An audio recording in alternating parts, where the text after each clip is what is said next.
St. Augustine said that the world is a book, and those who do not travel read only one page. I love to travel. After I graduated with my bachelor's, I traveled to Israel for 5 months, studied and volunteered, and then I spent 2 months traveling around Europe. Everyone of all ages can travel. However, the future is unpredictable, so there are so many different obstacles that can happen that could prevent you from traveling in the future. So I want to persuade you to travel after college.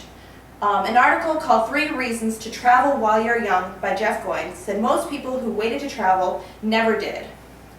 The reasons why you should travel after college are you have less responsibilities, money, health, and it could help you with your future.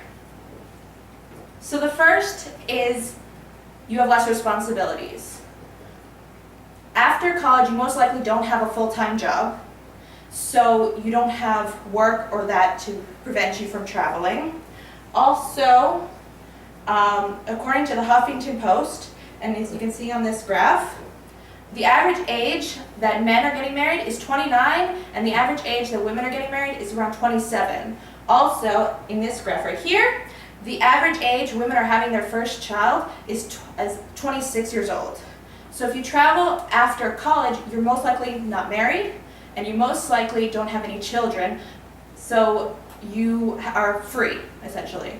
And if you travel after college, you can spend more time traveling. You don't have a job saying that you only have so many vacation days, or you have to consider your wife's work schedule, and also you don't have to worry about your children's school schedule. The next reason why you should travel after college is money. If you travel after college, it's most likely cheaper. Travel in general is expensive, but if you travel after college, you're more likely to stay in a hostel than you are when you're older and have a family. Also, if you travel around Europe, you might be using Eurail, the trains, and if you travel when you're 25 or younger, then it is cheaper to travel the trains when you're 25 or younger. The next reason to travel is health. In your 20s, you're most likely healthy. And as I said before, you can't predict the future, so travel when you're healthy. The last reason is it can help you with your future. Muhammad said, "Don't tell me how educated you are, tell me how much you traveled."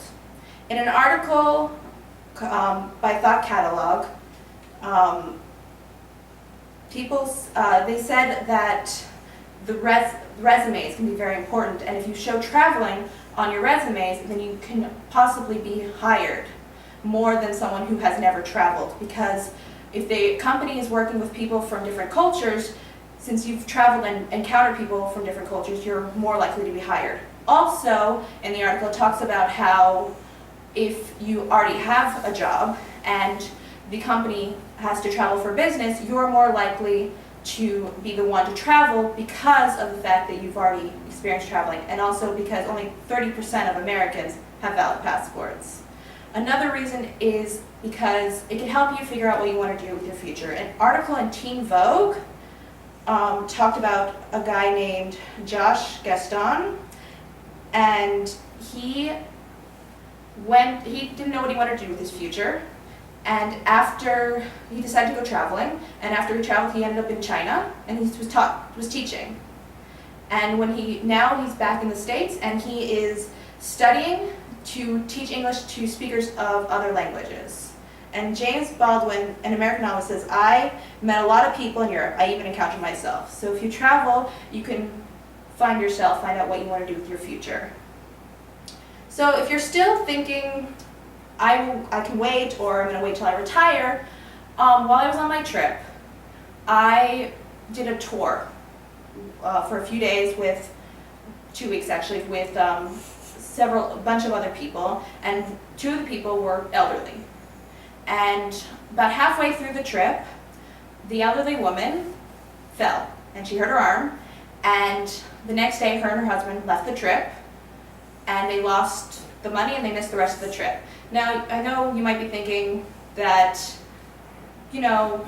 accidents always happen, but the thing is, she was not walking very well. She was healthy enough for someone her age, but she wasn't walking like a 20-year-old walks. So she wasn't as stable on her feet. So most likely, if this had happened to a 20-year-old, they probably, well, first of all, it probably wouldn't have happened. And the other thing is if they had fallen, because their body is stronger, they probably wouldn't have had to leave because it probably wouldn't have hurt as much. And also in the article by Jeff Goins, it also stated that people who traveled and then waited for jobs and grad school, they eventually went back and got a job and went to grad school if they planned on doing that. And also in the article in Teen Vogue, it talked about a woman who had a job offer right out of college to teach. But she decided to travel. She went to China and she taught there. And she came back and now she has a job in Chicago, Illinois teaching. So the thing is, jobs will always be there. You don't have to worry that eventually jobs won't be around. The thing is, while jobs will always be there, you might not always be able to travel. So in conclusion, don't wait. You don't know what the future holds.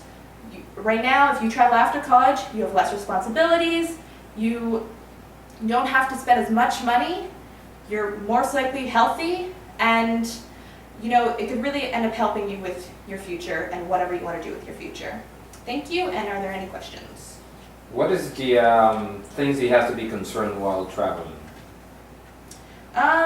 Well, from my perspective as an American, you just have to be careful with, the people you encounter, because you never know, and there's always dangerous people everywhere, and you just have to be careful, keep your belongings close to you, and you have to budget yourself too, make sure that when I was traveling, I planned everything myself, so I made sure that I knew how to budget everything, I budgeted everything myself, so that's some things you have to be careful about.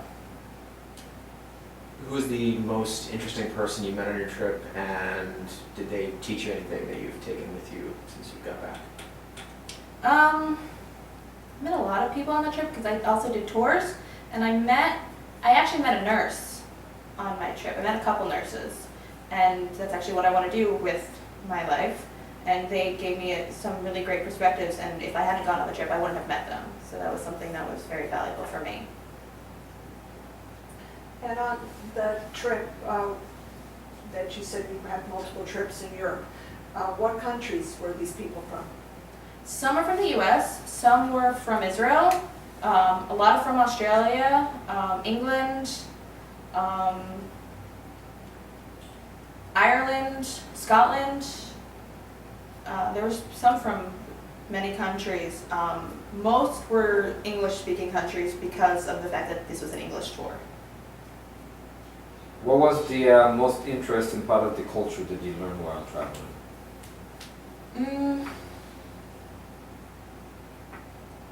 Well, I like going to some certain museums, so I liked learning the museums and stuff like that. I also love food, so I love trying different foods from the different places, and I did a lot of tours where they told you about the places, and I liked that a lot too. So I liked the history of certain places. That was really interesting.